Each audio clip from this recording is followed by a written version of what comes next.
Welcome to Annie's Kitchen and you're watching Annie's Kitchen with Annie. അതെ, ഇന്ന് നമ്മൾ ചെയ്യാൻ പോകുന്ന ഒരു നോൺ വെജിറ്റേറിയൻ ഡിഷാണ് ചെയ്യാൻ പോകുന്നത്. അത് പക്ഷെ എല്ലാവർക്കും അറിയാം ഇന്ന് ഞാൻ ചെയ്യാൻ പോകുന്ന ഐറ്റം എന്നാന്നുള്ളത്. എന്നുവെച്ചാൽ എല്ലാവർക്കും അറിയാന്ന് വെച്ചാൽ പറഞ്ഞാലല്ലേ അറിയത്തുള്ളൂ എന്നല്ലേ, പക്ഷെ എന്നാലും ആ റെസിപ്പി മിക്കവർക്കും അറിയാവുന്നതാ. ഇന്ന് നമ്മുടെ ആനീസ് കിച്ചണിൽ ചെയ്യാൻ പോകുന്നത് ഒരു ഫിഷ് മോളിയാണ് ചെയ്യാൻ പോകുന്നത്. ഫിഷ് മോളി എപ്പോഴും നമുക്ക് എല്ലാവർക്കും പ്രിയപ്പെട്ട ഒരു വിഭവം തന്നെയാ. അതിന് വലിയ പ്രയാസമൊന്നുമില്ല. പക്ഷെ എന്നാ പറയുന്നത്, ഇതിനകത്ത് ഒരു ഇച്ചിരി വ്യത്യാസങ്ങൾ ഞാൻ എന്റെ ഇഷ്ടത്തിന് മാറ്റിയിട്ടുണ്ട്, അത്രേ ഉള്ളൂ. അറിയാൻ മേലാത്തവർക്കും ഞാൻ എന്നാക്ക് എക്സ്ട്രാ ചേർക്കുന്നതെന്നുള്ളതും ഒന്ന് അറിയാനായിട്ട് നമുക്കൊന്ന് നോക്കാം എന്നാ വേണ്ടിയെന്ന്. ആദ്യം കുറച്ച് ഗ്രാമ്പു, പിന്നെ പട്ട, ഏലക്ക ഇടാൻ ഇഷ്ടമാകുന്നതിൽ 1-2 ഏലക്കായും കൂടി ഇട്ടു. പിന്നെ വേണ്ടത് ഒരു 2 സവാള. ഇതൊരു 1 കിലോ മീനാണ് ഞാൻ എടുത്തേക്കുന്നത്, അപ്പോൾ 2 സവാള നീളത്തിലരിഞ്ഞത്.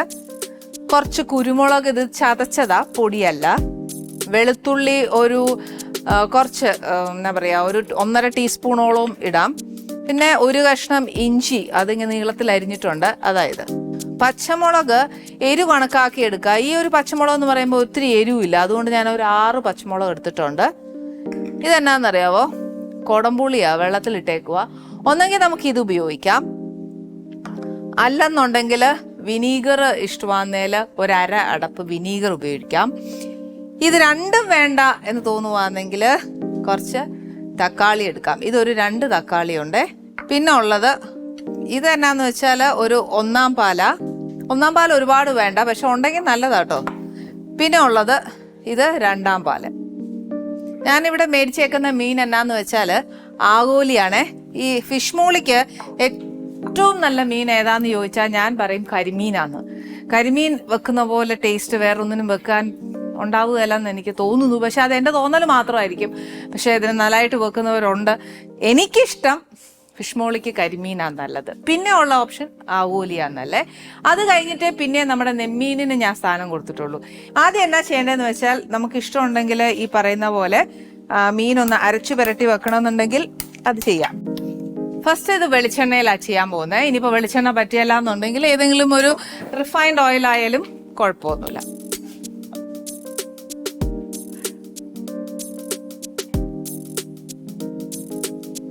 എണ്ണ എപ്പോഴും നല്ലതായിട്ട് ചുറ്റിച്ച് എണ്ണ ആ ചട്ടിയിലൊന്ന് നല്ലതായിട്ടൊന്ന് പിടിക്കണം.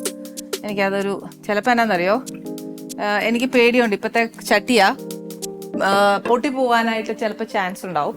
ഗ്യാസ് അല്ലേ, ചൂട് കൂടുതലാണ്. പുത്തൻ ചട്ടി ആണെങ്കിൽ, പക്ഷെ ഇത് ഞാൻ 3-4 പ്രാവശ്യം ഈ പറഞ്ഞ പോലെ ഉപയോഗിച്ചതായതുകൊണ്ട് വലിയ പ്രയാസമില്ല. ഇനി എണ്ണ ചൂടായി കഴിയുമ്പോഴത്തേക്ക് ഒരു 3-4 ഗ്രാമ്പു, അതിൻ്റെ കൂടെ ഒരു പട്ട, ഒരു എന്താ പറയുക, 1 ഇഞ്ച് നീളത്തിലൊരു 3-4 എണ്ണം. ഇച്ചിരി ഒന്ന് ചൂടാവാനും വേണ്ടി ഒന്നും ഇല്ല, പക്ഷെ എന്നാലും എണ്ണ ഒരു ശകലവും കൂടെ ഒന്ന് ചൂടായതിന് ശേഷം ഞാൻ സവാള ഇടാവേ. ഇത് വലിയ താമസമൊന്നുമില്ല, പെട്ടെന്നാവും. ഇതിൻ്റെ കൂടെ അപ്പമാണ് ഏറ്റവും നല്ല കോമ്പിനേഷൻ. ഇനിയിപ്പം ചപ്പാത്തി ഇഷ്ടമാന്നേൽ ഒരു വ്യത്യാസം ഞാൻ പറഞ്ഞു തരാം. എന്നാന്ന് വെച്ചാൽ, ഫിഷ് മോളി ചെയ്യുമ്പോഴത്തേന് ഇപ്പം നമ്മൾ ഇതിനകത്ത് മഞ്ഞപ്പൊടി മാത്രമേ ഇടത്തുള്ളൂ. അല്ലാതെ ചപ്പാത്തിക്ക് എടുക്കുവാന്നേൽ മീൻ ഞാൻ പറയുന്ന പോലെ ഒന്ന് വറുത്തേച്ചിടുക. അതായത് മഞ്ഞപ്പൊടി, മുളക് പൊടി, കുരുമുളക് മാത്രം പുരട്ടി മീൻ വെച്ചേച്ച് അതൊന്ന് വറുത്തെടുത്തിട്ട് ഇതിനകത്തോട്ട് ഇടുക. അതിടുന്ന സമയത്ത് ബാക്കിയെല്ലാം നമ്മൾ ചേർക്കുന്നുണ്ടല്ലോ, പൊടികളായിട്ട് നമ്മൾ ചേർക്കുന്ന ഇതിനകത്ത് ഇപ്പോൾ മഞ്ഞപ്പൊടി മാത്രമേ ഉള്ളൂ. അല്ലെങ്കിൽ കുറച്ച് മഞ്ഞപ്പൊടിയും ഒരു ഇച്ചിരി മുളക് പൊടിയും. പക്ഷെ പച്ചമുളക് എന്തായാലും ഇടണം.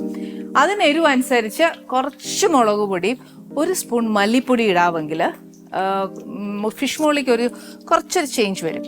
ഇത് കുറച്ച് പ്ലെയിൻ ആണ്, ഒരുപാട് സ്പൈസി ഒന്നും അല്ല, അതുകൊണ്ട് അപ്പത്തിന് നല്ലതാണ്. എന്നിട്ട് ഇപ്പം നമ്മുടെ എണ്ണ നല്ലതായിട്ട് ചൂടായിട്ടുണ്ട്. ഇനി ഞാൻ ഈ സവാള ഇടുക.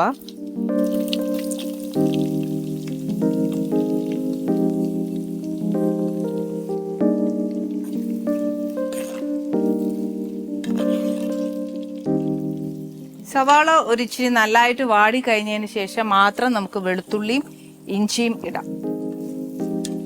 അതല്ല എന്താണെന്നറിയോ, ഇതിനകത്ത് കുറച്ച് ജലാംശം ഉണ്ടല്ലോ സവാളയിൽ, അതൊന്ന് വറ്റി കഴിയുമ്പോഴത്തേന് ഇട്ടേച്ചാലും മതി. അതായത് എണ്ണയെ കിടന്ന് സവാള ഒന്ന് മൂക്കാൻ തുടങ്ങുകയല്ലേ, ആ സമയത്ത് ഇട്ടാൽ മതി. ഇഞ്ചിയും വെളുത്തുള്ളിയും ചതയ്ക്കണം എന്നില്ല, അരിഞ്ഞിടാനുള്ള സമയം ഉണ്ടെങ്കിൽ അങ്ങനെ ഇടാം. കുറച്ച് അരിഞ്ഞിടുന്നതാണ് ഫിഷ് മോളിക്കൊക്കെ നല്ലത്. പക്ഷെ വെളുത്തുള്ളി എനിക്ക് കിട്ടിയത് ഒരു ഇച്ചിരി തീരെ കുഞ്ഞായിപ്പോയി. അന്നേരം പിന്നെ എന്നാ ചെയ്യാനാ, മെനക്കേട് അരിയാനൊക്കെ. അപ്പൊ ഞാനൊന്ന് മിക്സിയിൽ വെച്ചൊന്ന് ചതച്ചെടുത്തു. ഇനിയിപ്പോൾ നമ്മൾ ഇഞ്ചി വെളുത്തുള്ളി പേസ്റ്റ് ആയിടുന്നെങ്കിൽ ഒരു ഇച്ചിരി ഇട്ടേച്ചാൽ മതി. ഒരു 1/2 ടീസ്പൂൺ, അല്ലെങ്കിൽ 1 കിലോ മീനൊക്കെ ആണെങ്കിൽ 1 ടീസ്പൂൺ ഇടാം. അല്ലെന്നുണ്ടെങ്കിൽ 1/2 ടീസ്പൂണാണ്. അത് വെളിയിൽ നിന്ന് മേടിക്കുന്ന പേസ്റ്റ് ആണെങ്കിൽ ഞാൻ എപ്പോഴും പറയില്ല, അതിനൊരു കുത്തലുണ്ടെന്നുണ്ട്, അതൊരു ഇച്ചിരി ഇടാവുള്ളൂ. ഇതിനകത്തോട്ട് ഞാനൊരു 2 കറിവേപ്പില ഇടുക. മസ്റ്റല്ല, പക്ഷെ എന്നാലും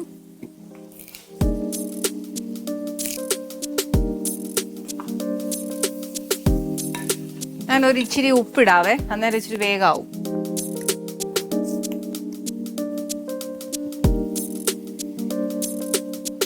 ഈ ഉള്ളി ഒന്ന് വാടാനായിട്ട് മാത്രമേ ഞാൻ ഇടുന്നുള്ളൂ.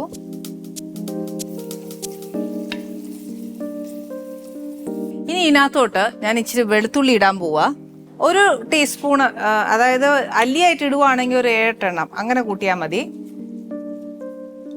അതിന്റെ കൂട്ടത്തില് കുറച്ച് ഇഞ്ചി, ഇതിന്റെ കൂടെ ഇതൊന്ന് എന്താ പറയാ വാടാൻ തുടങ്ങി കഴിയുമ്പോഴത്തേക്ക് ഇതെല്ലാത്തിൻ്റെയും പച്ച ചുവ നല്ലോണം മാറണം. ഇനി വേണ്ടി എന്നാന്ന് വെച്ചാല് ഇതിന്റെ കൂടെ തന്നെ നമ്മുടെ പച്ചമുളകും ഒന്ന് ഇതിന്റെ കൂടെ വാടണം. പച്ചമുളക് ഒന്നെങ്കിൽ ഈ പറഞ്ഞ പോലെ കീറി ഇടാം 2ആയിട്ട്, അതല്ലാന്നുണ്ടെങ്കിൽ ഈ പറഞ്ഞ പോലെ അരിഞ്ഞിടണമെങ്കിൽ ഇടാം. ഇതിപ്പോ എന്നാന്ന് വെച്ചാൽ ഞാൻ 4ആയിട്ട് അങ്ങ് കീറി ഇടുക. അഥവാ ഇച്ചിരി എരി കൂടുവാന്ന് തോന്നുവാണെങ്കിൽ നമ്മൾ ചാറ് നോക്കുമ്പോൾ നമുക്ക് അറിയാമല്ലോ. അന്നേരം കൂടുവാന്ന് തോന്നുവാണെങ്കിൽ 2-3 പച്ചമുളക് ഒന്ന് വേവുന്ന സമയത്ത് എടുത്തൊന്ന് മാറ്റി വെച്ചാൽ മതി. എന്നിട്ട് തലപ്പാൽ ഒഴിക്കാവുള്ളേ. ഇപ്പൊ ഇഞ്ചി വെളുത്തുള്ളി സവാള പച്ചമുളക് ഇത് ഇത്രയും ഞാൻ ഇട്ടു. ഇനിയാ ഞാൻ പറയുന്നത്, ഇതിനൊരു പുളി വേണമല്ലോ. അതുകൊണ്ടാണ് ഞാൻ 3 ടൈപ്പ് പുളിയും വെച്ചിട്ടുണ്ട്. അതായത് വിനീഗർ, കൊടംപുളി, തക്കാളി എന്തായാലും നമുക്ക് ഇതിനകത്ത് ഇട്ടേ ഒക്കത്തുള്ളൂ. അപ്പൊ ചില തക്കാളിക്ക് ഒത്തിരി പുളി കാണുകയില്ല. അപ്പൊ എന്നാ ചെയ്യണമെന്ന് അറിയാവോ, ഇച്ചിരി ഒരു 1/2 അടപ്പില്ല, ഒരു 1/4 അടപ്പ് ആ കുപ്പിയുടെ തന്നെ അടപ്പിനുള്ള വിനീഗർ കുറച്ച് ഇതിനകത്തോട്ട് ഒഴിച്ചേച്ചാൽ മതി തക്കാളിയുടെ കൂടെ. ഇനിയിപ്പോൾ തക്കാളി ഇട്ടെന്ന് വിചാരിച്ചോളൂ, വിനീഗർ മാറ്റിക്കോളൂ. അപ്പം എന്താന്ന് വെച്ചാൽ തക്കാളി ഇടുന്നതിന് മുന്നേ നമ്മൾ 1 കഷ്ണം കൊടംപുളി ഇടുവാണെങ്കിൽ മീൻ വാങ്ങാൻ നേരം നമ്മൾ 1 ടൊമാറ്റോ ഒന്ന് വട്ടത്തിൽ അരിഞ്ഞിട്ടേച്ചാൽ മതി. ടൊമാറ്റോ വേവണം എന്നാ വേകണ്ട, ആ പരുവത്തിന് നമ്മൾ വാങ്ങാവുള്ളൂ. ഇവിടെ ഇപ്പൊ ഞാൻ കൊടംപുളി വെക്കാൻ കാര്യം ഈ ഒരു കാര്യം പറയാനായിട്ടായിരുന്നു. അപ്പൊ ഞാനിവിടെ എന്നാ ചെയ്യാൻ പോകുന്നതെന്ന് വെച്ചാൽ തക്കാളിയും വിനീഗറുവാ ഇവിടെ ഉപയോഗിക്കാൻ പോകുന്നത്. ഇനി പെട്ടെന്ന് നമ്മളൊരു ഫിഷ് മോളി ചെയ്യുവാണെങ്കിൽ പെട്ടെന്ന് പുളി വരാനായിട്ട് വിനീഗർ ഹെൽപ്പ് ചെയ്യും. അതിന്റെ കൂട്ടത്തില് കൊടംപുളിയും നല്ലോണം ഹെൽപ്പ് ചെയ്യും, ഒരു പ്രത്യേക ടേസ്റ്റും. അപ്പം ഒരു ചെറിയ കഷ്ണം കൊടംപുളി ഇട്ടേച്ച് പെട്ടെന്ന് വെക്കാനേ ഉള്ളൂ ഫിഷ് മോളി. ഇതിനകത്തോട്ട് ഞാനൊരു കുറച്ച് ടൊമാറ്റോ, മുഴുവൻ ഇടുന്നില്ല, 2 ടൊമാറ്റോ ആണെങ്കിൽ 1 എണ്ണം ഇപ്പം ഇടാം. നമ്മൾ നേരത്തെ ഉള്ളി ഒരു ഇച്ചിരി വാടാനായിട്ട് ഞാൻ ഉപ്പിട്ടായിരുന്നു, പിന്നെ ഇട്ടില്ല. അത്രയും ഉപ്പ് എന്തായാലും പോരാ നമുക്ക് മീനിന് പിടിക്കാനായിട്ട്. ഈ സമയം ഞാൻ ഒരു ഇച്ചിരി മഞ്ഞപ്പൊടി ഇടാൻ പോവാം. മഞ്ഞപ്പൊടി എന്ന് പറഞ്ഞാൽ അതും ഇച്ചിരി ഒന്ന് മൂക്കണം, അല്ലെന്നുണ്ടെങ്കിലും മഞ്ഞയുടെ ഒരു കുത്തല് മുന്നേ നിൽക്കും.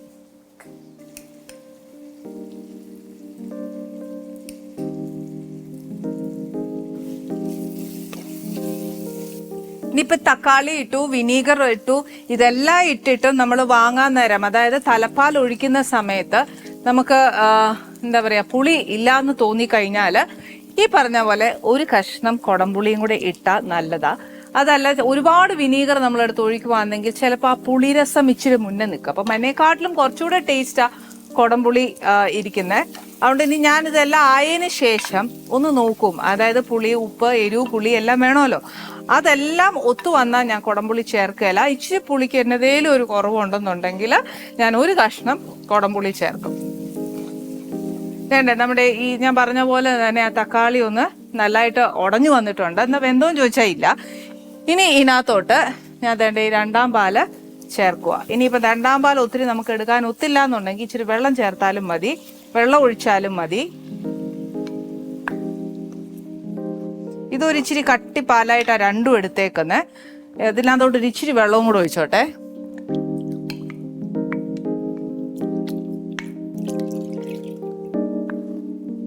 നേരത്തെ മാത്രമേ ഉപ്പിട്ടുള്ളൂ. അതൊരു ഇച്ചിരി ഇട്ടിട്ടുള്ളൂ, അതുകൊണ്ട് ഞാൻ ഒരു ഇച്ചിരി ഉപ്പ് കൂടി ഇടുക.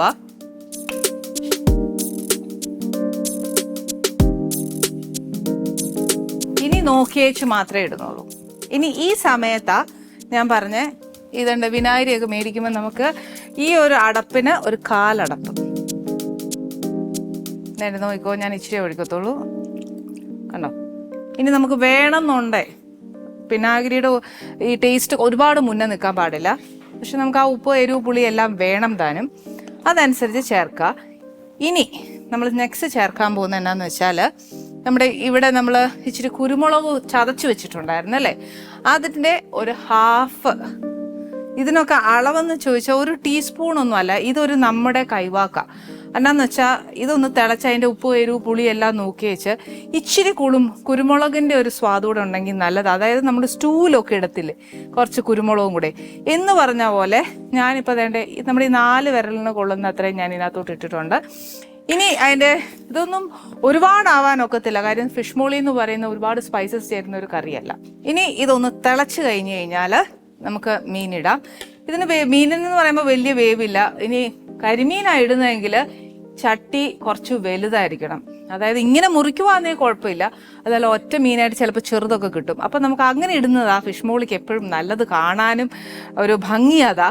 അങ്ങനെ ഇടുവാണെങ്കിൽ കുറച്ച് വലിയ പാത്രത്തിൽ നമ്മൾ ഉണ്ടാക്കണം. അപ്പോൾ ഒറ്റ മീനായിട്ട് ഒട്ടും പൊടിഞ്ഞു പോവാതെ നമുക്ക് എടുക്കാൻ നോക്കും. ഇങ്ങനെ അരിഞ്ഞിടുന്നെങ്കിൽ കുഴപ്പമൊന്നുമില്ല. അതായത് നമ്മുടെ അരപ്പ് തിളച്ചു. ഇനി ഇതിനകത്തോട്ട് ഞാൻ നമ്മുടെ മീൻ ഇടാനായിട്ട് പോവാ.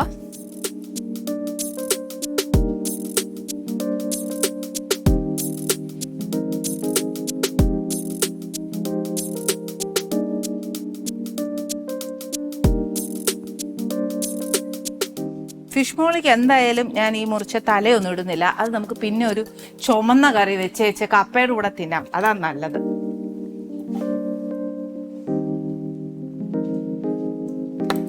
ഇപ്പം നമ്മൾ മീനിനകത്തിട്ടു. ഈ പറഞ്ഞ പോലെ മീനൊന്ന് വേവണം, അതിൻ്റെ സത്ത് ചാറിനകത്തോടൊന്ന് ഇറങ്ങണം. ഇത് പോയിട്ട് കുറച്ച് മല്ലിയില ഇടണം ആ ലാസ്റ്റ്. അപ്പോൾ ഉപ്പ് എരിവ് പുളി എല്ലാം ആയി കഴിഞ്ഞു. ഇനി ഇത് കുറച്ച് നേരം അടച്ചിട്ട് ഈ മീനൊന്ന് വെന്ത് കഴിഞ്ഞിട്ട് നമുക്ക് തലപ്പാലോടുകൂടി ബാക്കി പറഞ്ഞുതരാം. ഓക്കെ, നമ്മുടെ 2ാം പാൽ ഒഴിച്ച് വേണ്ട മീൻ കണ്ടോ, നമ്മൾ ഒഴിച്ച എണ്ണ ഇതെല്ലാം ഇങ്ങനെ തെളിഞ്ഞു വന്നേക്കുക.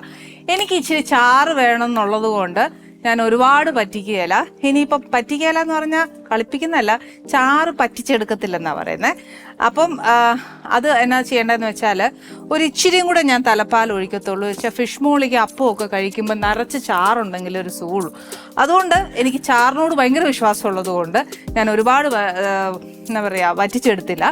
അതുകൊണ്ട് ഇനി ഞാൻ ചെയ്യാൻ പോകുന്നത് കുറച്ച് തലപ്പാൽ. ഇനി ഇപ്പം ഈ തലപ്പാൽ ഒഴിക്കുമ്പോൾ കട്ടി കുറവാന്ന് വിചാരിച്ചു, അതായത് നമുക്കൊരു കുറുകൽ വേണമല്ലോ, അല്ലാതെ വെള്ളം പോലെ ഇരിക്കാൻ പാടില്ല. അതുകൊണ്ട് വേണമെങ്കിൽ ഒന്നെങ്കിൽ അണ്ടിപ്പരിപ്പ് അരച്ച് ചേർക്കാം, അല്ലെങ്കിൽ കോൺഫ്ലവർ ഉണ്ടെങ്കിൽ അത് ചേർത്താൽ മതി. ഇപ്പം എനിക്ക് ഈ തേങ്ങാപ്പാൽ മുഴുവൻ വേണ്ട, ഒരു അര ഞാൻ ഒഴിക്കാം. ഓക്കെ, തീ ഒന്ന് കൂട്ടി വെച്ചേച്ച് ബാക്കി വന്നില്ലേ ടൊമാറ്റോ, അതും കൂടെ ഇതിൻ്റെ മേളിൽ ഇങ്ങനെ വെക്കാൻ പോവാം.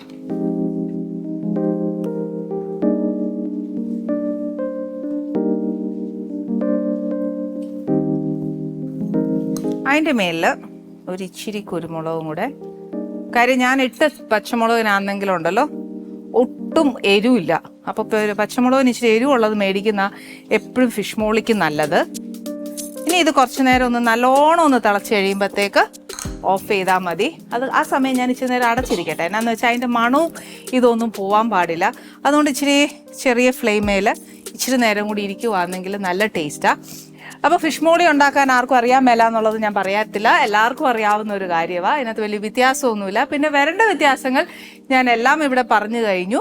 ഇനി ഈ എല്ലാവർക്കും അറിയാവുന്ന ഒരു ഫിഷ് മോളി കഴിക്കാൻ നമ്മുടെ ആനീസ് കിച്ചണിൽ ആരാ വരുന്നതെന്ന് ചോദിച്ചാൽ നമ്മുടെ മജീഷ്യൻ സാമ്രാട്ട് സാറും അദ്ദേഹത്തിൻ്റെ വൈഫുമാണ് നമ്മുടെ ആനീസ് കിച്ചണിൽ വരാൻ പോകുന്നത്. ചേച്ചി പ്രത്യേകം വിളിച്ചു പറഞ്ഞു അപ്പവും ഫിഷ് മോളിയും വേണം എന്ന് പറഞ്ഞു. അതുകൊണ്ടാണ് ഞാൻ ഇന്നത് ചെയ്തത്.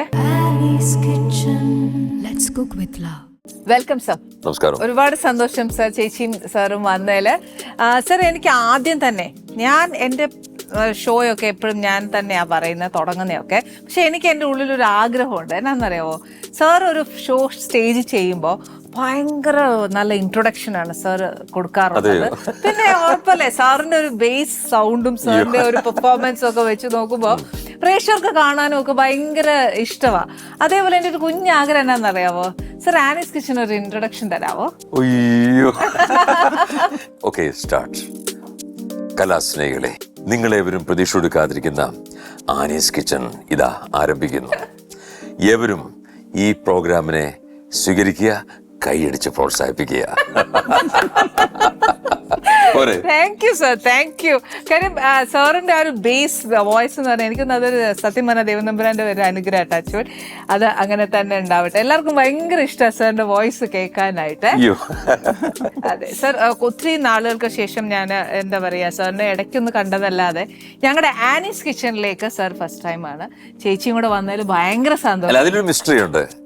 കാരണം വർഷങ്ങളായിട്ട് ഞങ്ങൾ ആഗ്രഹിക്കുന്ന, എന്റെ ഭാര്യ മേരി ആഗ്രഹിക്കുന്നതാണ് ആനീസ് കിച്ചണിലൊന്ന് വരണം.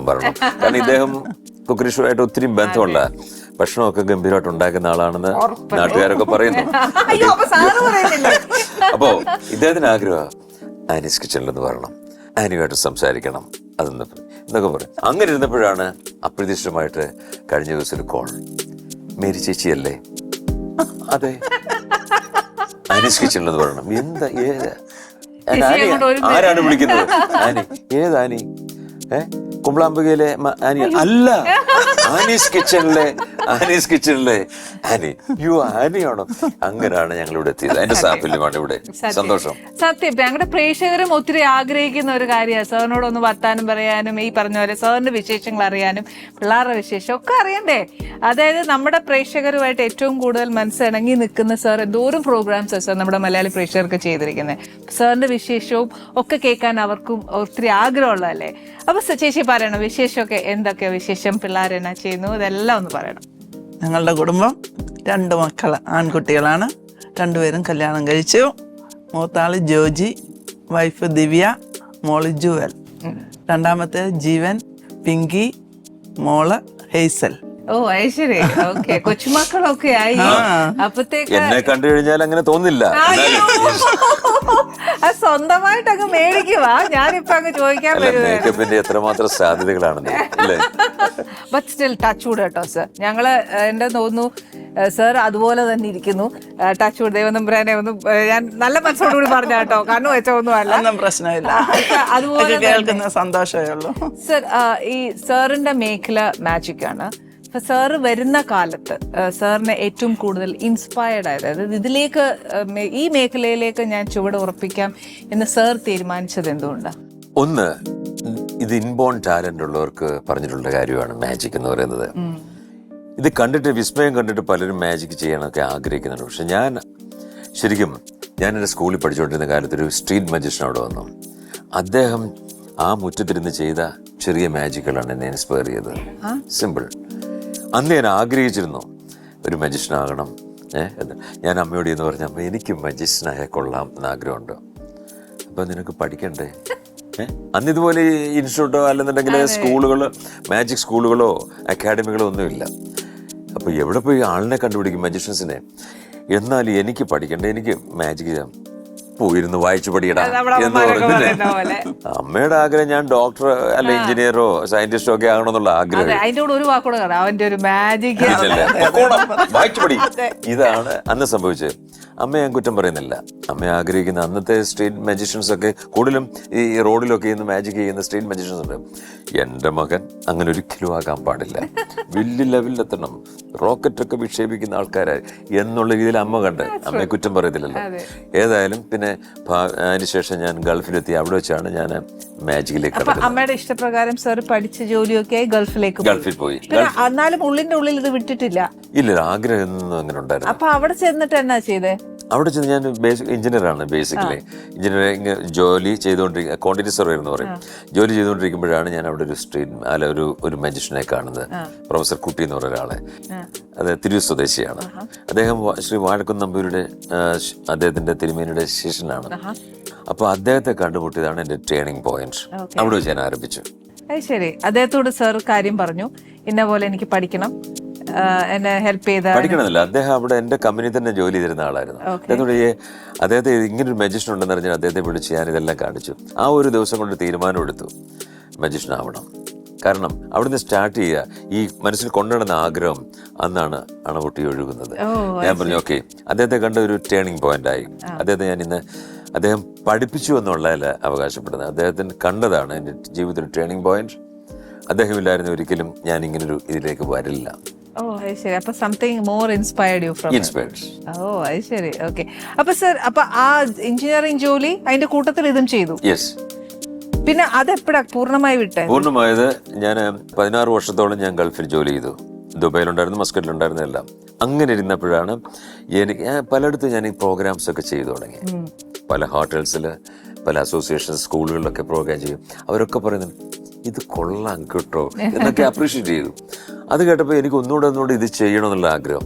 പിന്നെ ഐറ്റംസ്. പക്ഷേ എനിക്ക് അവിടെ നിന്ന് കഴിഞ്ഞാൽ ജോലി ഇത് രണ്ടുകൂടെ പറ്റുന്നില്ല. അങ്ങനെ ഞാനൊരു തീരുമാനം എടുത്തു, ജോലി വേണോ ഇത് വേണോ. ലാസ്റ്റിൽ ജോലി വേണോ കല വേണോ? കല. യെസ്, കല തന്നെ. അങ്ങനെ ഞാൻ നാട്ടിലേക്ക് പോരുക, ജോലി കളഞ്ഞിട്ട് തന്നുള്ള. ഓക്കെ. അപ്പൊ അവിടുത്തെ പ്രോഗ്രാംസും ഒക്കെ സാറിന് പിന്നെ ബുക്കിംഗ് ഒക്കെ ആയില്ലേ? ഇല്ല, അവിടുത്തെ ഞാൻ ചെയ്തോണ്ടിരുന്ന ഇതുപോലെ ഇല്യൂഷൻ ഷോസ് ഒന്നും അല്ല. അറിയാലോ, 1 മണിക്കൂർ അല്ല ഈ കഞ്ചൂറിങ് ആക്ടുകൾ, അല്ലെന്നിട്ട് അങ്ങനെയുള്ള പ്രോഗ്രാംസ് ഒക്കെ, കുഞ്ഞു കുഞ്ഞു പ്രോഗ്രാംസ്. ഒരു ഗെറ്റുവിനെ അല്ലെ മെന്റലിസവും ഒക്കെ കാണിച്ചിട്ടുള്ള ഒരു പ്രോഗ്രാമാണ്. പക്ഷെ നാട്ടിലെത്തിയതിനു ശേഷമാണ് ട്രൂപ്പ് ഞാൻ ഫോം ചെയ്തത്, വലുതായിട്ട് ഫോം ചെയ്തത്. സർ, ഈ മെന്റലിസം സർ പറഞ്ഞപ്പോഴാണ് ഞാൻ ചോദിക്കണമെന്ന് വിചാരിച്ചത്. സർ, കുറെ പേരുടെ അഭിപ്രായം കേൾക്കുന്നതാണ്. ഇത് കുറെ പേര് പറയുന്നുണ്ട്, കുറെ പേര് റിയൽ ആന്ന് പറയുന്നുണ്ട്, ചിലർ പറയുന്നത് ഫേക്ക് ആന്ന് പറയുന്നുണ്ട്, ഇത് വെറുതെ ചുമ്മാ മനുഷ്യനെ തട്ടിപ്പൊന്നുള്ള കാര്യങ്ങളാണ്. ഇതെല്ലാം സർ എന്തോരം സിമ്പിൾ. ഈ മാജിക്കിന്റെ ഒരു ഭാഗം തന്നെയാണ് മെന്റലിസം. ഓക്കെ, പണ്ട് മുതലേ ഞാൻ ഈ മെന്റലിസം സ്റ്റേ ചെയ്യുന്നുണ്ട്. പക്ഷെ മെന്റലിസം ആന്ന് പറഞ്ഞുകൊണ്ടല്ല നമ്മൾ ചെയ്യുന്നത്. പക്ഷെ ഇപ്പോൾ ആ ഒരു സ്റ്റൈൽ കൂടുതലായിട്ട് വന്നിട്ടുണ്ട്. മാജിക് കൂടാതെ മെന്റലിസ്റ്റിന് ഭയങ്കര സാധ്യതകളായി മാറും. ഓക്കെ, അപ്പം അറിയാം, നിരവധി പ്രശസ്തരായ മെന്റലിസ്റ്റുകളുണ്ടെന്ന് കേരളത്തിൽ. ഇത് കണ്ടിട്ട് ആ വഴി തേടി ഇപ്പം നിരവധി കുട്ടികൾ ഇതുമായിട്ട് ഒരു ബന്ധവുമില്ല, കലാബോധമില്ലാത്ത കുറെ പിള്ളേരൊക്കെ ഇറങ്ങിയിട്ടുണ്ട്. പിള്ളേരെന്ന് തന്നെ പറയാം. അവരിറങ്ങിയിട്ട് അവർ ചെയ്യുന്ന അതേപോലുള്ള കാര്യങ്ങളെല്ലാം, ചെറിയ ടെക്നിക്കുകളെല്ലാം കൈവശമാക്കിയിട്ട് അവർ ലാസ്റ്റ് ആഡ് കൊടുക്കുന്നുണ്ട്. ആർക്കും വരാം, പഠിക്കാം. ഒരു ദിവസം കൊണ്ട് 2 മണിക്കൂർ 2 മണിക്കൂർ കൊണ്ട് മെന്റലിസം പഠിക്കാം. അത് വെറും 2000 രൂപ മാത്രം. കൂടുതൽ നിർബന്ധിച്ചു കഴിഞ്ഞാൽ 1500 ആക്കും എന്നൊക്കെ പറഞ്ഞത് ഇങ്ങനെ നിരവധി പേര് ഇറങ്ങിയിട്ടുണ്ട്.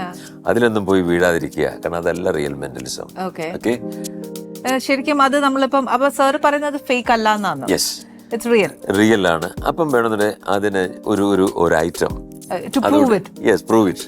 ഓക്കെ, ഇപ്പം ആനിയുടെ മനസ്സൊന്ന് വായിക്കാൻ ഞാൻ എന്താ അത് കാണിച്ചോണ്ട് ഞാൻ പ്രൂവ് ചെയ്യാം. സോ സിമ്പിൾ എന്ന് ഞങ്ങൾ പറയുന്നെങ്കിലും അതിന്റെ ആ സയന്റിഫിക് ആ ഒരു ബാക്ക്ഗ്രൗണ്ട് എന്താണ് നിങ്ങൾ എന്ന് ചിന്തിച്ചാൽ മനസ്സിലാകും. ബിക്കോസ് ഞാൻ പറയുന്നു, എനിക്ക് വേണമെങ്കിൽ ആനിയുടെ മനസ്സിലെ ഒളിഞ്ഞു കിടക്കുന്ന പല രഹസ്യങ്ങളും വിളിച്ചത് കൊണ്ടുവരാൻ സാധിക്കും. ഇല്ല, പേടിക്കണ്ട, എനിക്ക് രഹസ്യമൊന്നുമില്ല. പക്ഷേ നമുക്ക് നോക്കാം. എന്റെ കയ്യിൽ ഒരു പേപ്പർ ഉണ്ട്, വെള്ള പേപ്പർ. ഇത് കയ്യിൽ വെക്കുക. ഇതാ ഒരു മാർക്കറാണ്. അതിന് ചെയ്യേണ്ടത് ഒരു ചോദ്യം, ഒരു ഉത്തരം. സിമ്പിൾ. ഇതിപ്പം കുക്കറി ഷോയുമായിട്ട് ബന്ധപ്പെട്ട ഷോ ആയതുകൊണ്ട് ഞാൻ അത് തന്നെ ചോദിക്കാം. അല്ലെങ്കിൽ സ്പേസിന്റെ കാര്യങ്ങളൊക്കെ ഇതൊന്നും അല്ല ഞാൻ ചോദിക്കുന്നത്. ഇതുമായിട്ട് ആനിയുമായിട്ട് ഒത്തിരി ബന്ധമുള്ളൊരു കാര്യമാണ്. ഇത് പിടിച്ചാട്ടെ. ഓൾറൈറ്റ്, ഞാനൊരു ചോദ്യം ചോദിക്കുന്നു. ഞാൻ കേട്ടിട്ടുണ്ട് ആനിക്ക് ഹസ്ബൻഡിനെ ഷാജി കൈലാസിന് ഒത്തിരി ഇഷ്ടമാണെന്ന് കേട്ടിട്ടുണ്ട്. ആണല്ലോ, കാരണം എനിക്ക് അദ്ദേഹത്തെ ഒത്തിരി ഇഷ്ടമാണ്. നമുക്ക് ആരംഭിക്കാം.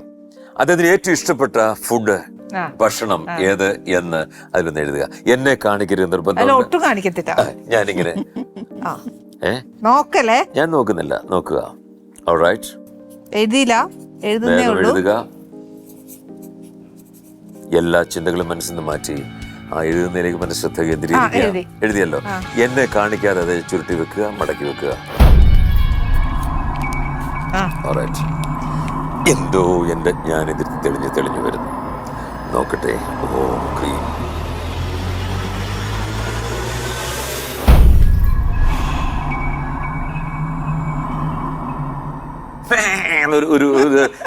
ഒരു ആട് വരുന്നുണ്ടല്ലേ? മട്ടൻ സ്റ്റൂ ആണോ? മട്ടൻ സ്റ്റൂ ആണോ? അല്ലെങ്കിൽ അല്ലെന്ന് പറ. പക്ഷെ ജനങ്ങൾക്ക് വിശ്വസിക്കണമെങ്കിൽ അയ്യോ നോക്കി കണ്ടില്ലേ? ക്യാമറ കാണിച്ചോളൂ, അല്ലെങ്കിൽ വിശ്വസിക്കുന്നില്ല. ഇതാ നോക്കി. ഇതിനെ ക്രിട്ടിസൈസ് ചെയ്യുന്നവർക്ക് പലർക്കും പറയാൻ പറ്റും, ഇതെന്ത് മാജിക്, തട്ടിപ്പും വെട്ടും. ഈ തട്ടിപ്പും വെട്ടുപോന്ന് എല്ലാരും പറയുന്നുണ്ട്. മാജിക്കില് ഇപ്പോഴും അതിന്റെ സ്ഥാനമുണ്ട്. ഓക്കെ, തട്ടിപ്പും വെട്ടുപോ ഇത് തട്ടിപ്പല്ല കേട്ടോ. ഇത് ഞാൻ നേരല്ലേ ഇത് ഞാൻ ഗ്യാരണ്ടി ആട്ടോ. കാര്യം എന്താന്ന് വെച്ചാൽ ഞാനിത് കാണിച്ചില്ല, ഒന്നും ചെയ്തില്ല. പക്ഷെ അദ്ദേഹം കറക്റ്റ് ആയിട്ട് പറഞ്ഞു. കറക്റ്റ്. പിന്നെ ചേച്ചി ഇത്രയും കാലം സാറിന്റെ കൂടെ ഇങ്ങനെ നടന്നിട്ട് ചേച്ചി എന്നതേലും മാജിക് പഠിച്ചോ? മാജിക്ക് പഠിച്ചോന്ന് ചോദിച്ചു കഴിഞ്ഞാല് ഇതിന്റെ പുറകിലുള്ള രഹസ്യങ്ങളെന്ന് പറയും എല്ലാ സംഭവം അതെല്ലാം അറിയാം. പക്ഷെ ഇത് പെർഫോം ചെയ്യുന്നതിന് പ്രത്യേക കഴിവുകൾ. അതാണ് നമ്മൾ അനിയിപ്പം പഠിപ്പിച്ചെന്ന് പറഞ്ഞാലും പറയാൻ കാര്യം. ഇദ്ദേഹം എത്രയോ വർഷമായിട്ട് 40 years ആയിട്ട് എന്നോടൊപ്പം ജീവിതത്തിൽ എവിടെ ഞാൻ പോയെന്ന് പറയും ഇദ്ദേഹം ഉണ്ട്. അതാണ് ഇതിന്റെ പ്രത്യേകത. അതിന്റെ ഞാൻ ചെയ്യുന്ന എല്ലാ ഐറ്റംസിന്റെ രഹസ്യം ഇദ്ദേഹത്തിന് അറിയാം. എന്നെ പലത്തിനും സപ്പോർട്ട് ചെയ്യുന്ന ഇദ്ദേഹമാണ്, ചെയ്ത് സഹായിക്കുന്നതൊക്കെ. ആദ്യമേ എന്നെ കാണിക്കുന്ന ഉടനെ ഞാനാണ് പറയുന്നത് എങ്ങനെ അതല്ല എങ്ങനെയുണ്ട്. അങ്ങനെ ഇതുപോലെ എന്റെ ടീമുകളിൽ പലർക്കും എന്റെ രഹസ്യങ്ങൾ അറിയാം. പക്ഷെ ഇന്നും കണ്ട് അവർക്ക് ചെയ്യാൻ പറ്റുമോ എന്ന് ചോദിച്ചു കഴിഞ്ഞാൽ സ്വല്പം ബുദ്ധിമുട്ടാണ്. കാരണം ഈ പാട്ട് പഠിക്കുന്നവരെല്ലാം സംഗീതരാകുന്നില്ലല്ലോ, യേശുദാസ് ആകുന്നില്ലല്ലോ എന്ന് പറയുന്നില്ല. മാജിക് പഠിച്ചത് കൊണ്ട് പഠിക്കാൻ ഈസിയാണ്, പക്ഷെ പഠിച്ചത് കൊണ്ട് പെർഫോം ചെയ്യാൻ ബുദ്ധിമുട്ടുണ്ട്. പക്ഷെ അല്ലാതെ ആൾക്കാരുണ്ട്, അവരാണ് ശരിക്കുള്ള മജീഷ്യൻസ് ആകുന്നത്. സർ ഇപ്പം ദുബായി പോയപ്പം അദ്ദേഹത്തെ കണ്ടപ്പോ സാറിന്റെ ലൈഫിൽ ഇൻസ്പയർഡ് ആയിട്ട് സർ മാറി ഇത് മതി എന്ന് സർ തീരുമാനിച്ചല്ലോ, ഈ ഒരു തട്ടകം സാറിന് മതി എന്ന് പറഞ്ഞ സാറിന്റെ ലൈഫിലേക്ക് അങ്ങനെ ആരെങ്കിലും ഒരു ശിഷ്യൻ വന്നതായിട്ട് സാറിന്റെ ലൈഫിലുണ്ടോ? He's good. ഞാൻ തുറന്നു പറയട്ടെ, ഞാൻ 8 ബുക്കുകളോളം മാജിക്കിനെ പറ്റി എഴുതിയിട്ടുണ്ട്. ഈ ബുക്കിൽ മാജിക്കിന്റെ രഹസ്യങ്ങളും കൊടുത്തിട്ടുണ്ട്. അപ്പോൾ നിരവധി ആൾക്കാർക്ക്, ആയിരക്കണക്കിന് ആൾക്കാർക്ക് ഇത് ഞാൻ ഷെയർ ചെയ്തിട്ടുണ്ട്. ഞാൻ പറയുന്നു, ഇന്ന് വരെ എൻ്റെ മാജിക് ഈ രഹസ്യങ്ങൾ പഠിച്ചിട്ട് ഒരു മജീഷ്യനും ഉണ്ടായിട്ടില്ല. എന്താ കാര്യം? പഠിച്ചത് കൊണ്ട് മാജിക് ചെയ്യാൻ പറ്റത്തില്ല എന്നുള്ളൊരു ഉഗ്ര തെളിവാണ്. പക്ഷേ ഇൻബോൺ ടാലന്റ് ഉള്ളവർക്ക് this is more than enough. Performance presentation easy അല്ല അത്. കാരണം at a time you have to concentrate minimum ഒരു 6 places നമ്മൾ കോൺസെൻട്രേറ്റ് ചെയ്യണം. ഇപ്പം ഞാനിവിടെ സംസാരിക്കുമ്പോൾ എൻ്റെ ഫിംഗർ മറ്റൊരു രീതിയിലേക്ക് വർക്ക് ചെയ്യും. അത് നിങ്ങൾ ശ്രദ്ധിക്കുന്നില്ല. ഞാൻ ചിന്തിക്കുന്നു എങ്ങനെ ആനിയുടെ ചിന്തകളെ മാറ്റിമറിക്കാൻ പറ്റും. ആനി പറയുന്നത് എന്ത്, ആ സംസാരത്തിൽ പലതും ഞങ്ങൾ പിടിച്ചെടുക്കുക എന്നുള്ള ഇതൊക്കെ മെന്റലിസം മാജിക്കും ഒക്കെ ചെയ്യുന്നത്. It's not that easy. അപ്പൊ ഇതുവരെ സാറിന്റെ ഫ്രണ്ടിലേക്ക് ഒരു ശിഷ്യ അങ്ങനെ വന്നിട്ടില്ല? ഇല്ല, പലരും ചെയ്യുന്നുണ്ട്. പക്ഷെ എന്തും അവര് ആ വേണ്ട രീതിയിൽ ഉയർന്നു വരുന്നില്ല എന്നുള്ള സത്യം. സാറിന് ഓക്കെ എന്ന് പറയാൻ പറ്റുന്നില്ല. അതാണ്. ഓക്കെ സർ, ഇനി ഒരു കാര്യം, സാറിന്റെ പേരിലാണ് ഏറ്റവും കൂടുതൽ സാമ്രാട്ട് എന്ന് വെച്ചാൽ ഞാൻ അങ്ങനെ വെച്ചിട്ടില്ല, പലരും എന്നെ അങ്ങനെ വിളിക്കുകയാണ്. ഞാനൊക്കെ അറിയുമ്പോ സാമ്രാട്ട് 2 പേരും ഉണ്ട്. സാമ്രാജ് എന്നാ എന്റെ പേര്. പക്ഷെ എല്ലാവരും എന്തുകൊണ്ടോ എവിടെ സാമ്രാട്ടല്ലയോ എന്ന് ചോദിക്കുന്നു. ഞാൻ പറഞ്ഞു അല്ലെന്ന് പറയാൻ പറ്റുമോ ആണെന്ന് പറയാം. പക്ഷെ അങ്ങനെ ആയി മാറി. 2 പേരുള്ള ഒരു വ്യക്തിയാണ് ഞാൻ തന്നെ സാമ്രാട്ടും. സത്യമോ? എനിക്കറിയില്ല, നാട്ടുകാരുടെ പേരാ. അതുപോലെ നാട്ടുകാർ പലരും എനിക്ക് സാമ്രാജ് എന്ന് പറഞ്ഞു കഴിഞ്ഞാല് ആർക്കും മലയാളിയാണെന്നൊന്നും അറിയില്ല. എല്ലാരും ചോദിക്കും നോർത്ത് ഇന്ത്യൻ ആണോ എന്നൊക്കെ ചോദിക്കാറുണ്ട്. അവിടെ ഈ സാമ്രാട്ട് എന്നൊക്കെ എപ്പോഴും എല്ലാരും പറയും. ഹിന്ദിയിലെ സാമ്രാട്ട് എന്നൊക്കെ പറയത്തില്ലേ, അങ്ങനെ ചിലർ അതങ്ങനെ വിളിച്ചു പോയി. ഞങ്ങൾ ഇട്ടതല്ല. അതുപോലെ ഡോക്ടറേറ്റ് ഒക്കെ കിട്ടുന്നുണ്ടേ. ഇതൊക്കെ നമ്മൾ അറിയുന്ന കാര്യമല്ല. ഇപ്പം എവിടെങ്കിലും ഇപ്പം ഏതെങ്കിലും ചർച്ച് കമ്മിറ്റി നമ്മുടെ പ്രോഗ്രാം ബുക്ക് ചെയ്ത് കഴിഞ്ഞാൽ ഉടനെ അവർക്ക് ഈ പ്രോഗ്രാം വിജയിപ്പിക്കണം, അതിനുവേണ്ടി എന്ത് ചെയ്യും, മജിഷ്യൻ സാമ്രാജ് എന്ന് പറയാം, മാജിഷ്യൻ എന്നുള്ള കട്ട് ചെയ്തിട്ട് ഡോക്ടർ സാമ്രാജ് എന്നൊക്കെ പ്രൊഫസർ സാം, ഇതെല്ലാം നമുക്ക് തരുന്ന എല്ലാം ജനങ്ങളെ. ഞാനൊന്നും ആവശ്യപ്പെട്ടല്ല, ഞാൻ ഒരിടത്ത് പോലും ഞാനത് ഇട്ടിട്ടുമില്ല.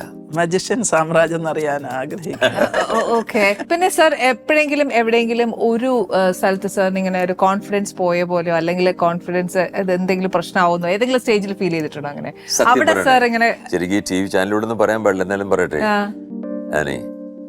പല സ്റ്റേജിലും സംഭവിക്കുന്നുണ്ട്. ആനീസ് കിച്ചണിൽ അത് മറ്റൊന്നുള്ള reveal-ആയി. ചിലർ ചോദിക്കും മാജിക്കൽ തെറ്റുകൾ സംഭവിച്ചിട്ടില്ലേ എന്ന് ചോദിക്കാം. ഉണ്ട്. 3 മണിക്കൂറുള്ള ദൈർഘ്യമുള്ള ഒരു പ്രോഗ്രാം ചെയ്യുമ്പോൾ മിനിമം ഒരു 5-6 മിസ്റ്റേക്കെങ്കിലും ഉണ്ടാകാറുണ്ട്. പക്ഷേ അതിനെ അതിജീവിക്കാൻ magician കഴിവുണ്ട്. അതെ correct. അവിടെയാണ് ഇൻബോൺ അവിടെയാണ് ടാലന്റ് എന്ന് magician കഴിവ് പറയുന്നത്. എന്നുള്ളത്. പ്രേക്ഷകർക്ക് മനസ്സിലാവാതെ അതാണ് ഞാൻ അത് പറഞ്ഞത് നമ്മുടെ ഇൻബോൺ experience. ടാലന്റ് എന്ന് പറയുന്നത്. അതാണ് കഴിവ്. അല്ലാതെ ഈ ബിഗിനേഴ്സ് ഒക്കെ ആണെങ്കിൽ ഒരു മിസ്റ്റേക്ക് പറ്റിപ്പോയെങ്കിൽ അവിടെ നിന്ന് കരയും, ദയവ് ഇത് പോകരുത്, ദയവ് ഇത് സഹകരിക്കുക എന്ന് പറയും. ഇപ്പൊ അങ്ങനെയല്ല. എവിടെങ്കിലും മിസ്റ്റേക്ക് പറ്റിയാൽ അതിനെ ഓവർകം ചെയ്യാനുള്ള കഴിവ് നമുക്കുണ്ടാകണം. അത് എക്സ്പീരിയൻസിലൂടെ കിട്ടുന്നതാണ്. ഇവിടെ ഒരു ആക്ട് കാണിക്കുക. ഇപ്പൊ ഇതൊക്കെ ഇത് ഞാൻ സമ്മതിച്ചു, പൂർണ്ണമായിട്ട് 100 out of 100 അതിങ്ങനെ എഴുതി തന്നിട്ടുണ്ട്, പ്രേക്ഷകർക്ക് പൂർണ്ണമായി വിശ്വസിക്കാം. ഇനി എനിക്കൊരു മാജിക് എന്തെങ്കിലും സാറിന് കാണിക്കാം. ഞാൻ ഇതെന്താണെന്ന് അറിയാവോ? ചായപ്പൊടി. ചായപ്പൊടിയാണല്ലേ? tea bag. യെസ്. ഈ ഐറ്റം വെരി സിമ്പിൾ, ചെലവില്ലാത്തൊരു ഐറ്റം. ഇതുകൊണ്ടൊരു ഐറ്റം കാണിക്കാൻ പോകുന്നത്. നോക്കാം, നോക്കണം, ശ്രദ്ധയോട് നോക്കുക.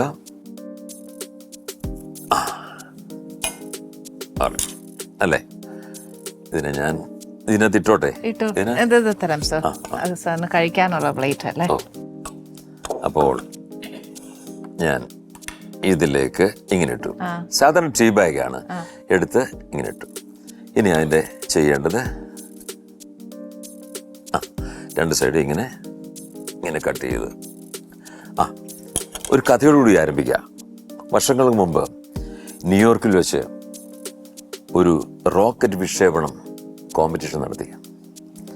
അല്ല, എല്ലാ രാജ്യത്തു നിന്ന് ആൾക്കാർ പങ്കെടുത്തു. ഇന്ത്യയിൽ നിന്ന് പോയ ഒരു സറാജിയ, വളരെ ബുദ്ധിമാനായിരുന്നു അദ്ദേഹം.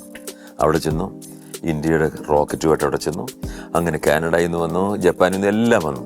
ആദ്യത്തെ ആണ് ജപ്പാനായിരുന്നു. ഇവിടുത്തെ ജപ്പാൻകാർ അവർ വലിയൊരു റോക്കറ്റ് കൊണ്ടുവന്ന് അവിടെ വെച്ചിട്ട് വിക്ഷേപിക്കാൻ പോവാണ്. നേരെ ജോക്കാട്ടി എന്തിച്ചാൽ മതി കേട്ടോ. കത്തിച്ച് നോക്കി, റോക്കറ്റാ ഏത് താഴെ കത്തിച്ച്. റോക്കറ്റ് അങ്ങോട്ട് പൊങ്ങുന്നില്ല. ഇതെന്ത് പറ്റിയേ? ആകെ പ്രശ്നം. എല്ലാവരെയും വിളിച്ചു, ഇതെന്താ ഒരു രക്ഷയില്ല, ടെക്നീഷ്യൻ എല്ലാം വിളിച്ച് ആകെ പ്രശ്നം. റോക്കറ്റ് പൊങ്ങുന്നില്ല, കത്തുന്നില്ല. അപ്പോൾ നമ്മുടെ സറാജി അവിടെ ഉണ്ടായിരുന്നു. ഇദ്ദേഹം പറഞ്ഞു, ഇതെന്തോ കാര്യം, വരൂ. സറാജി അവിടെ എത്തി. സറാജി പറഞ്ഞു, സിമ്പിൾ, ഈ റോക്കറ്റിനെ 3 പ്രാവശ്യം ഇങ്ങനെ ചരിക്കുക. എന്ത് ഇത് കാണിക്കുന്നു? 3 പ്രാവശ്യം ചരിച്ച് അവരങ്ങനെ വലിയ സ്റ്റാൻഡിൽ വെച്ചിട്ട് ഇങ്ങനെ 3 പ്രാവശ്യം ചരിച്ചിട്ട് കത്തിച്ചു പറഞ്ഞാൽ അങ്ങ് പോവുകയും ചെയ്തു. ഭയങ്കര കയ്യടി. അവിടുത്തെ ഉണ്ടായിരുന്ന സയൻറ്റിസ്റ്റുകൾക്കൊന്നും അങ്ങോട്ട് മനസ്സിലാകുന്നില്ല. ഒടി സറാജിയെ വിളിച്ച് സ്റ്റേജിൽ കയറ്റി ചോദിച്ചു, എന്താണ് സംഭവം, ആക്ച്വലി എന്താ സംഭവിച്ചത്? സറാജി പറഞ്ഞു, സോ സിമ്പിൾ, നിങ്ങൾക്കറിയാത്ത മാജിക് എൻ്റെ കയ്യിലുണ്ട്. കാരണം ഞങ്ങളുടെ നാട്ടിൽ ചേതക്ക് സ്കൂട്ടറൊക്കെ ഉണ്ടല്ലോ, അത് സ്റ്റാർട്ട് ചെയ്യുന്നത് എങ്ങനെയാണെന്നറിയാം. എത്ര പെട്രോൾ ഒഴിച്ചെന്ന് പറഞ്ഞാലും 3 വട്ടം ഇങ്ങനെ ചരിച്ച് ഇങ്ങനെ വെച്ചിട്ട് കത്തിച്ച് അങ്ങനെ സ്റ്റാർട്ടാകും. ഇതാ പിടിച്ചു. അന്നേരമാണ് ലോകത്തിന് ആ ഒരു മനസ്സിലായത്. അടുത്തത് എല്ലാവരോടും ചോദിച്ചു, സറാജിയോട് ചോദിച്ചു, ഇനി നിങ്ങളുടെ ഇന്ത്യയുടെ ഒന്ന് കാണട്ടെന്ന് പറഞ്ഞു. അദ്ദേഹം പറഞ്ഞു, ഇന്ത്യയുടെ വലിയ റോക്കറ്റ് കൊണ്ടുവന്നിട്ടില്ല, പക്ഷെ അതിന് പകരം വേറൊരു കാര്യം, ഒരു എക്സാമ്പിൾ കാണിച്ചു തരാം എന്ന് പറഞ്ഞ് അദ്ദേഹം നോക്കി ഈ മുറിച്ചു വെച്ചിരുന്ന അപ്പോ ഇതിനെ ഇങ്ങനെ വെച്ചു. ഇതാണ് റോക്കറ്റ്. ഓക്കെ, സറാജി ഉണ്ടാക്കിയ റോക്കറ്റാണെന്ന് അസ്യൂം ചെയ്യുക. എന്നിട്ട് അദ്ദേഹം പതുക്കെ റോക്കറ്റിന് തീ കൊടുത്തു. ഓം ഗ്രീം ഫോക്കസ് അപ്പടി. ഓ റൈറ്റ്.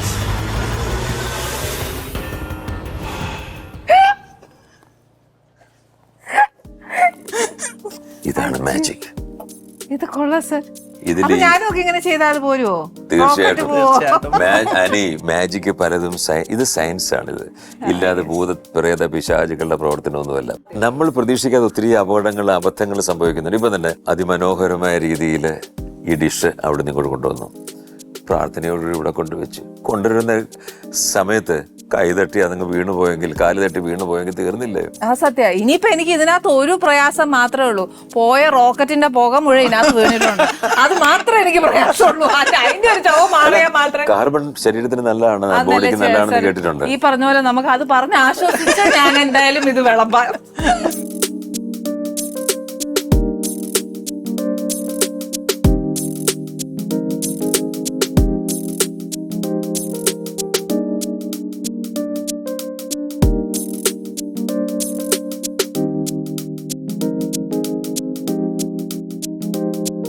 ചേച്ചി സാറിന്റെ ഭക്ഷണ രീതിയും ഒക്കെ എങ്ങനെയാണെന്ന് ഞങ്ങൾക്ക് പറഞ്ഞു തന്നെ.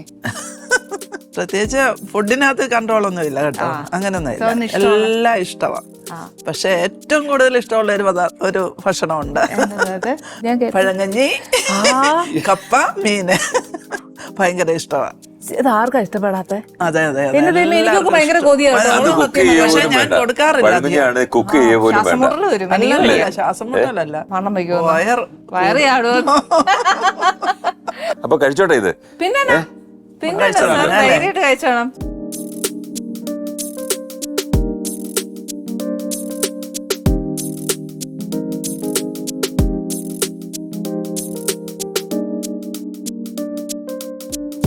നല്ലല്ലേ?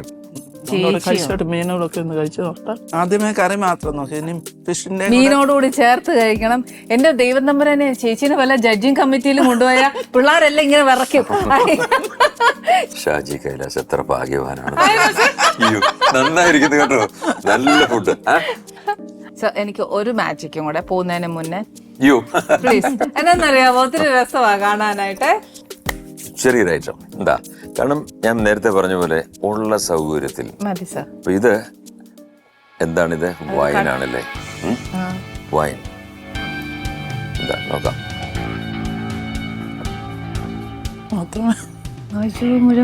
കുടിച്ചു, ഒറ്റയടിക്ക് കുടിച്ചു. ഇത് വെച്ചാണ് ഒരു ഐറ്റം അവതരിപ്പിക്കാൻ പോകുന്നത്. ഇതിനകത്ത് എന്തായിരുന്നു? വൈനായിരുന്നു. വേറെ കുഴപ്പങ്ങളൊന്നും ഇല്ലായിരുന്നല്ലോ. ഓൾറൈറ്റ്, നോക്കുക.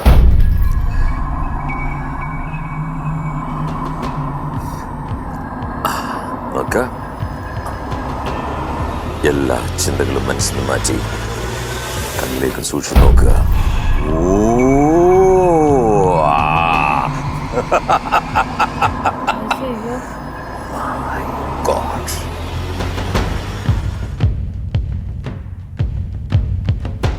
എന്റെ ദൈവം തമ്പുരാനെ, അപ്പോൾ എനിക്ക് തന്നത്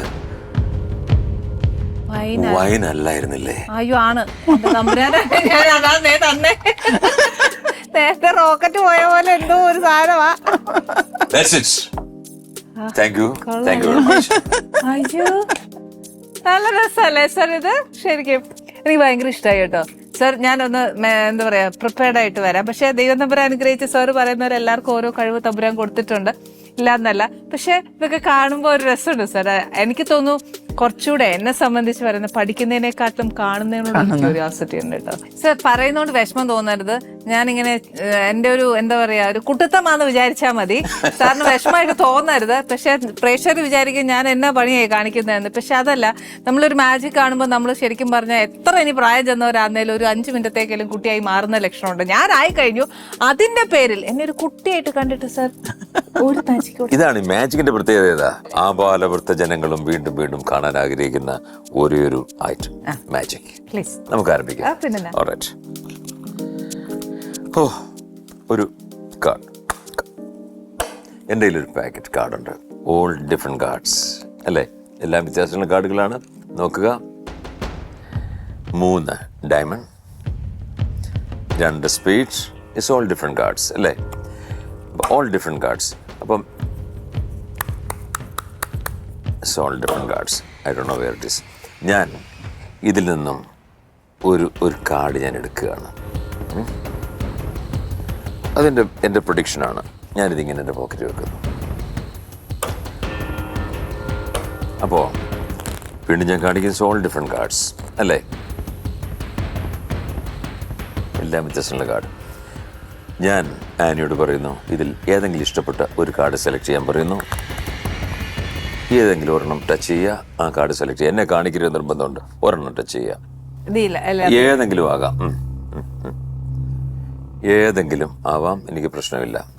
എന്നെ കാണിക്കരുത്, ഒന്ന് നോക്കുക. നോക്കി ക്യാമറയും വേണ്ടി ഒന്ന് കാണിച്ചിട്ട് എന്നെ കാണിക്കരുത് നിർബന്ധമുണ്ട്. കണ്ണു പൂട്ടിയിരുന്നോണേ? യെസ്, പൂട്ടിയിരിക്കുകയാണ്. ഇത് പുതിയൊരു ഐറ്റമാണ്. ഞാൻ ഇല്ലില്ല, കാണിച്ചല്ലോ. ഓക്കെ, ഇനി ചെസ്റ്റോട് ചേർത്ത് പിടിക്കുക. I don't know where the card is, which card ഏതെന്ന് എനിക്കറിയില്ല. ഞാനതൊന്ന് മാജിക് പവർ കൊണ്ടൊന്ന് ആവാഹിച്ചെടുക്കാൻ പോവുകയാണ്. എല്ലാ ചിന്തകളും മനസ്സിൽ നിന്ന് മാറ്റി എൻ്റെ കണ്ണിലേക്ക് സൂക്ഷിച്ച് നോക്കുക. എൻ്റെ ഞാനിത് തെളിഞ്ഞു വരുന്നു. ആ കാർഡ് എന്ന് പറയാൻ ശ്രമിക്കുക. Because you are under my control now. U are under my control now. ഈ കാർഡ് തന്നെ ആയിരിക്കും, എനിക്കറിയാം. ആണോ? ആണോ? അല്ല. This is it. അയ്യോ, കണ്ടില്ലേ? എനിക്കറിയാം ആനി ഏത് കാർഡ് എടുക്കുമെന്നുള്ളത്. Because you are under my control. എന്നാ പിന്നെ നമുക്കൊരു പ്രേക്ഷകരോട് ഒരു കാര്യം പറയാം. നമുക്ക് വേഗം ഷോ വൈൻഡപ്പ് ചെയ്യാതെ. ഇനി സാറിന്റെ മുമ്പിൽ നിന്നാൽ ഒക്കുകയല്ല, എന്റെ മനസ്സിനകത്തുള്ള എന്നെ ഇനിയിപ്പോ സാറ് കണ്ടുപിടിക്കും. അതിനു മുമ്പ് നമുക്ക് ഈ പറഞ്ഞ പോലെ പുതിയ വിശേഷങ്ങളും പുതിയ അതിഥികളുമായിട്ട് നമുക്ക് വീണ്ടും കാണാം. Good bye. Annie's Kitchen. Let's cook with love.